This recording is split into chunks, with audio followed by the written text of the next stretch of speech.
The deep డైవ్కు స్వాగతం. మొదటి కథ భారత-రష్యా సంబంధాల గురించి. ఇది రెండు దేశాల మధ్య దశాబ్దాలుగా ఉన్న పరస్పర ప్రయోజనాలు, ఉమ్మడి లక్ష్యాలపై ఆధారపడిన ఒక లెక్క ప్రకారం నిర్మించుకున్న నమ్మకం. అధికారిక ఒప్పందాల ద్వారా ఆ నమ్మకాన్ని ఎలా పటిష్టం చేసుకుంటారో ఈ శిఖరాగ్ర సమావేశం చూపిస్తుంది. ఇక రెండవ కథ తెలంగాణ కిడ్నీ బాధితుల గురించి. ఇక్కడ ఒక వైద్యుడిపై లేదా వైద్యం చేసే వ్యక్తిపై ప్రజలు పెట్టుకున్న గుడ్డి నమ్మకం ఎలా వారి ప్రాణాలకే ముప్పుగా మారిందో చూపిస్తుంది. వారు నమ్మకంతోనే ఆ మందులు తీసుకున్నారు. కాని ఆ నమ్మకమే వారిని మోసం చేసింది. ఒక వ్యక్తి నమ్మకంతో ప్రాణం కాపాడమని వైద్యుడి దగ్గరికి వెళితే ఆ నమ్మకాన్నే అడ్డం పెట్టుకుని వారి జీవితాలతో ఆడుకోవడమనేది అత్యంత దారుణమైన విషయం. హాయ్, నేను గోపీకృష్ణ. నేను చాలా ఇన్స్టిట్యూట్లో కరెంట్ అఫైర్స్ ఫ్యాకల్టీలాగా పనిచేస్తున్నాను. నేను యూపీఎస్సీ అభ్యర్థులు మరి group 1, group 2, group 3 and group 4 చదివే అభ్యర్థులందరికీ కరెంట్ అఫైర్స్ టీచ్ చేస్తూ ఉంటాను. నేను కొత్తగా ఒక పాడ్కాస్ట్ సిరీస్ స్టార్ట్ చేశాను. మీ అందరికీ నచ్చితే ఒక లైక్, షేర్ అండ్ సబ్స్క్రైబ్ చేసి ఎవరైతే సీరియస్ ఆస్పిరెంట్స్ ఉన్నారో వారికి ఆ వారంలో చదివేది కానీ ఆ రోజుకి బాగా ఇంపార్టెంట్ అయిన టాపిక్ గురించి నేను ఈ పాడ్కాస్ట్లో మీకు వినిపిస్తాను. సో మీకు నచ్చితే మీ ఫ్రెండ్స్ అందరికీ షేర్ చేసి సపోర్ట్ చేయండి. మన ముందు రెండు కథలున్నాయి. రెండు కథలు. అవును, చూడ్డానికి రెండింటికి ఏ సంబంధం లేదనిపిస్తుంది. ఒకటి ఢిల్లీలో పటిష్టమైన భద్రత మధ్య రెండు దేశాల భవిష్యత్తును నిర్దేశించే ఒక ఉన్నత స్థాయి సమావేశం. మరొకటి తెలంగాణలోని మారుమూల గ్రామాల్లో ఎవరికీ తెలియకుండా ఎన్నో కుటుంబాల జీవితాలను నాశనం చేస్తున్న ఒక ఆరోగ్య సంక్షోభం. అవును, మొదటిది భారత-రష్యా శిఖరాగ్ర సమావేశం. వ్లాదిమిర్ పుతిన్ భారత పర్యటన వెనుక అసలు వ్యూహాలేంటి? కరెక్ట్. ఇక రెండవది తెలంగాణలో యువత కిడ్నీలు ఎందుకు ఉన్నట్టుండి విఫలమవుతున్నాయి. ఈ రెండు టాపిక్స్ను కాస్త లోతుగా పరిశీలిద్దాం.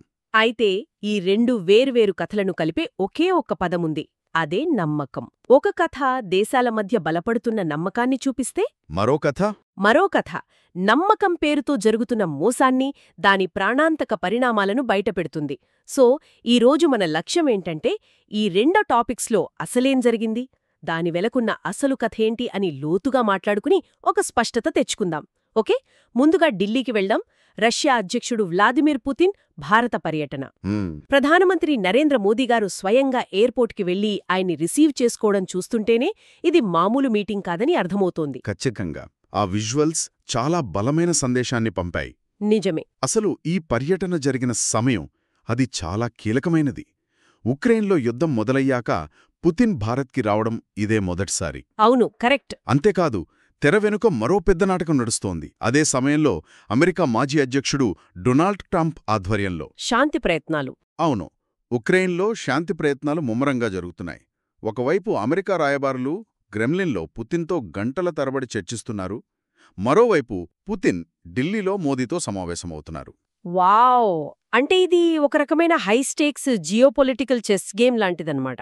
సరిగ్గా అదే. అంటే ఈ పర్యటనలో ఈ అధికారిక స్వాగతాలు, డిన్నర్లు, ఫోటోలు మాత్రమే కాకుండా ఇంకా చాలా జరిగాయని అర్థమవుతోంది. అసలు ఈ పెద్ద పెద్ద సమావేశాల్లో పెరవెనక ఏం జరుగుతుంది? అక్కడే అసలు విషయముంది. ఈ ఉన్నత స్థాయి సమావేశాలకు సమాంతరంగా రెండు కీలకమైన చర్చలు జరిగాయి. ఒకటి రక్షణ, మరొకటి ఆర్థిక రంగం. మన రక్షణ మంత్రి రాజ్నాథ్ సింగ్ గారు, రష్యా రక్షణ మంత్రి ఆండ్రీ బెలోసోవ్ మధ్య చర్చలు జరిగాయి. ఒక్క నిమిషం, ఈ చర్చల్లో కేవలం ఆయుధాలు కొనడం గురించే మాట్లాడారా, లేక టెక్నాలజీ బదిలీ లాంటి అంశాలు కూడా ప్రస్తావనకు వచ్చాయా? ఎందుకంటే మనం ఆత్మనిర్భర్ భారత్ అంటున్నాం కదా. చాలా మంచి పాయింట్ అడిగారు. ఈసారి చర్చల ఫోకస్ కేవలం కొనడం మీద లేదు. ఆత్మనిర్భర్ భారత్ కింద మన దేశంలోనే మనమే తయారు చేసుకోవడం.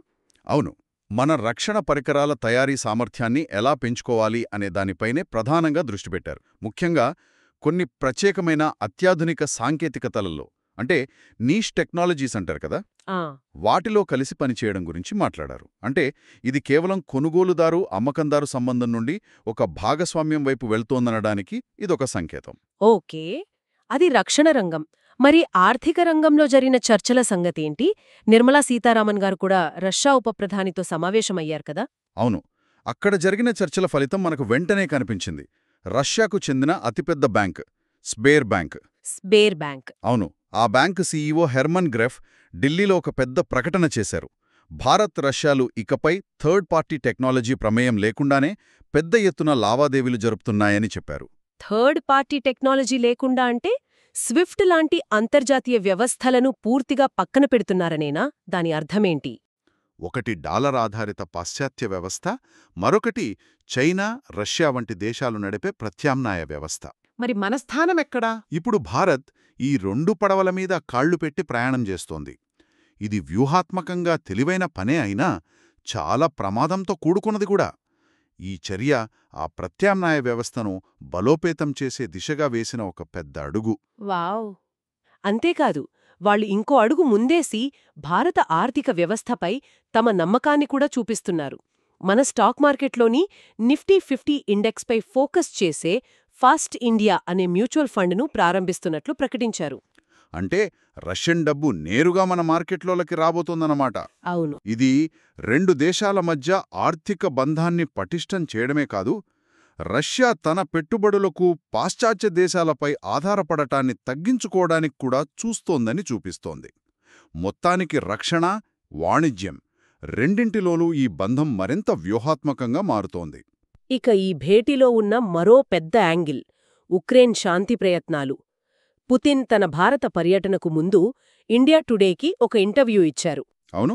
అందులో కొన్ని ఆసక్తికరమైన కామెంట్స్ చేశారు. అమెరికా రాయబారులతో జరిగిన 5 గంటల చర్చలను అవసరమైనవి, ఉపయోగకరమైనవి అని వర్ణించినా అదే సమయంలో వాటిని కష్టమైన పని అని కూడా అన్నారు. ఆ మాటల వెనుక అర్థమేంటి? ఆ మాటల్లోనే అసలు విషయం దాగుంది. అమెరికా ప్రతిపాదిస్తున్న శాంతి ఒప్పందంలోని కొన్ని అంశాలు తమకు ఎంతమాత్రం ఆమోదయోగ్యం కావని పుతిన్ పరోక్షంగా చెబుతున్నారు. ఓ!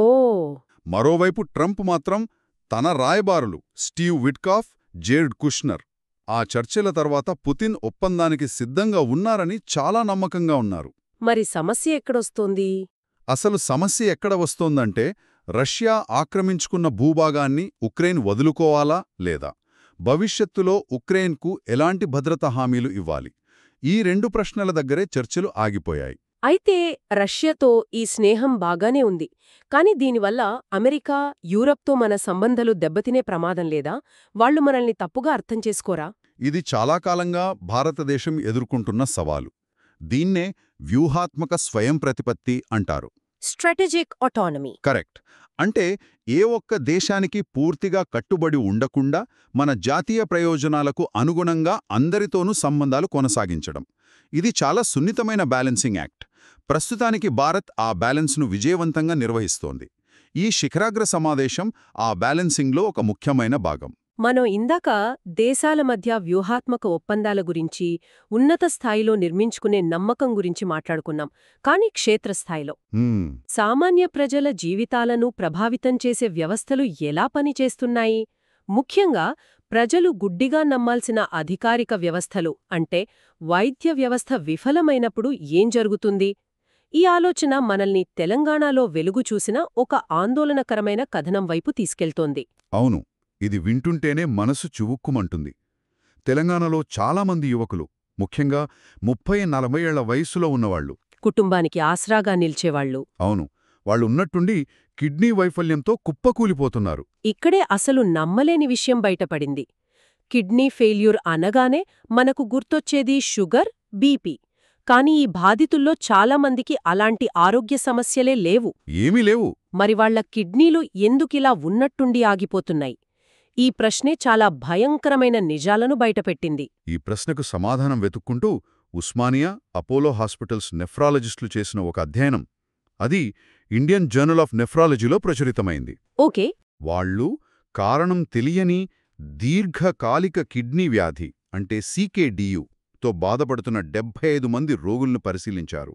వాళ్లలో 40% మంది గతంలో ఏదో ఒక రకమైన నాటు మందులు లేదా ప్రత్యామ్నాయ మందులు వాడినట్లు ఒప్పుకున్నారు. 40%? అవును. ఇంకా దారుణమేంటంటే హాస్పిటల్కు వచ్చేసరికే వారిలో 40% మంది 5వ దశ కిడ్నీ వ్యాధికి అంటే చివరి దశకు చేరుకున్నారు. ఆ అధ్యయనంలో వాడిన ఒక పదం నన్ను చాలా ఆలోచింపజేసింది. Global glomerulosclerosis. వినడానికి చాలా టెక్నికల్గా ఉంది. అసలు దాని అర్థమేంటి? దాన్ని సింపుల్గా అర్థం చేసుకోవాలంటే, మన కిడ్నీలో లక్షలాది చిన్న చిన్న ఫిల్టర్లు లాంటివి ఉంటాయి. గ్లోమెరులై అంటారు. కాఫీ ఫిల్టర్ల లాగానా? ఒక రకంగా అంతే. రక్తాన్ని శుద్ధి చేసే పని వాటిదే. ఈ గ్లోబల్ గ్లోమెరులోస్క్లెరోసిస్ అంటే ఆ ఫిల్టర్లలో దాదాపు సగం సిమెంటుతో గట్టిపడిపోయినట్టు. అయ్యో! ఒకసారి అవి అలా గట్టిపడ్డాక వాటిని బాగుచేయడం అసాధ్యం. అంటే శరీరం నుండి వ్యర్థాలను బయటకు పంపే వ్యవస్థ శాశ్వతంగా దెబ్బతిన్నట్లే. అది వింటుంటేనే భయం వేస్తోంది. అయితే ఈ నాటుమందుల వల్లే కిడ్నీలు పోయాయని ఖచ్చితంగా చెప్పగలమా? ఇక్కడే అసలు సమస్య ఉంది. అధ్యయన రచయిత డాక్టర్ మనీషా సహాయ్ చెప్పిన ప్రకారం చాలామంది రోగులు స్నేహితులో బంధువులో చెప్పారని ఎలాంటి డిగ్రీ లేని నాటు వైద్యుల దగ్గర నుండి ఈ మందులు తీసుకుంటున్నారు. వాళ్లేమిస్తున్నారు? అవి పొడులు, పసర్లు, ఆకుల రూపంలో పేరులేని సీసాలలో ఉంటాయి. దాంతో ఏ పదార్థం వల్ల కిడ్నీలు దెబ్బతిన్నాయో శాస్త్రీయంగా నిరూపించడం దాదాపు అసాధ్యం. అంటే రుజువు దొరకదన్నమాట. దొరకదు.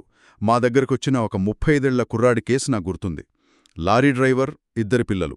నడుం నొప్పి వస్తే ఎవరో నాటు వైద్యుడి దగ్గరికెళ్లాడు. అతను ఓ పసరు మందిచ్చాడు. వారం రోజుల్లో నొప్పి మాయం. కాని నెల తిరిగేసరికి కిడ్నీలు పూర్తిగా చెడిపోయాయి. ఇప్పుడు డయాలసిస్ మీద బతుకుతున్నాడు. ఆ కుటుంబం పరిస్థితి తలుచుకుంటేనే గుండె తరుక్కుపోతుంది. చాలా బాధాకరం.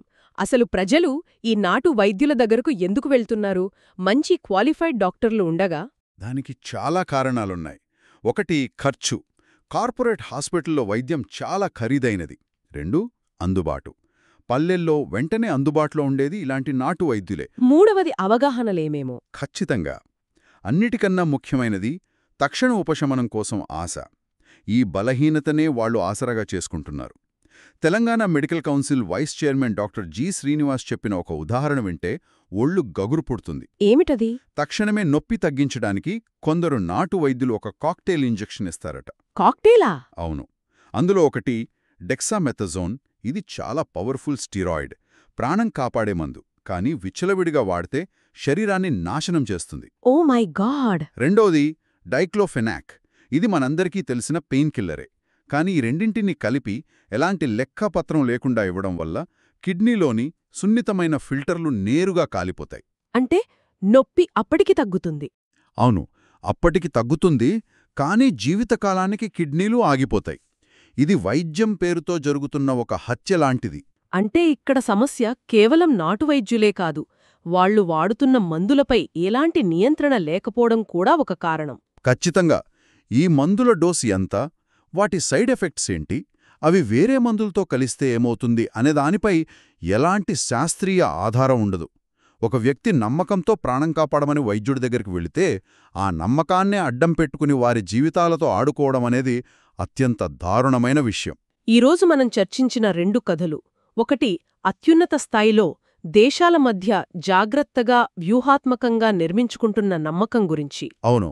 మరొకటి క్షేత్రస్థాయిలో అమాయక ప్రజలు పెట్టుకున్న నమ్మకాన్ని సొమ్ము చేసుకుంటూ వారి ప్రాణాలతో చలగాటమాడుతున్న ఒక వ్యవస్థ గురించి. అవును. మొదటి కథ భారత-రష్యా సంబంధాల గురించి. ఇది 2 దేశాల మధ్య దశాబ్దాలుగా ఉన్న పరస్పర ప్రయోజనాలు, ఉమ్మడి లక్ష్యాలపై ఆధారపడిన ఒక లెక్క ప్రకారం నిర్మించుకున్న నమ్మకం. అధికారిక ఒప్పందాల ద్వారా ఆ నమ్మకాన్ని ఎలా పటిష్టం చేసుకుంటారో ఈ శిఖరాగ్ర సమావేశం చూపిస్తుంది. ఇక రెండవ కథ తెలంగాణ కిడ్నీ బాధితుల గురించి. ఇక్కడ ఒక వైద్యుడిపై లేదా వైద్యం చేసే వ్యక్తిపై ప్రజలు పెట్టుకున్న గుడ్డి నమ్మకం ఎలా వారి ప్రాణాలకే ముప్పుగా మారిందో చూపిస్తుంది. వారు నమ్మకంతోనే ఆ మందులు తీసుకున్నారు. కాని ఆ నమ్మకమే వారిని మోసం చేసింది. సరిగ్గా. ఇది మనందరినీ ఒక లోతైన ఆలోచనలో పడేస్తుంది. సమాచారంతో నిండిపోయిన ఈ ప్రపంచంలో, అది ప్రపంచ వేదికపై దేశాల మధ్య సంబంధాలైనా లేదా మన సొంత ఆరోగ్యం విషయంలో అయినా, ఎవర్ని నమ్మాలి? అవును, ఎవరిని మరియు దేనిని నమ్మాలి అని మనం ఎలా నిర్ణయించుకోవాలి? ఏది సరైన సమాచారం, ఏది తప్పుదోవ పట్టించే ప్రచారం అని ఎలా తెలుసుకోవాలి? ఈ ప్రశ్నతో ఈనాటి చర్చను ముగిద్దాం.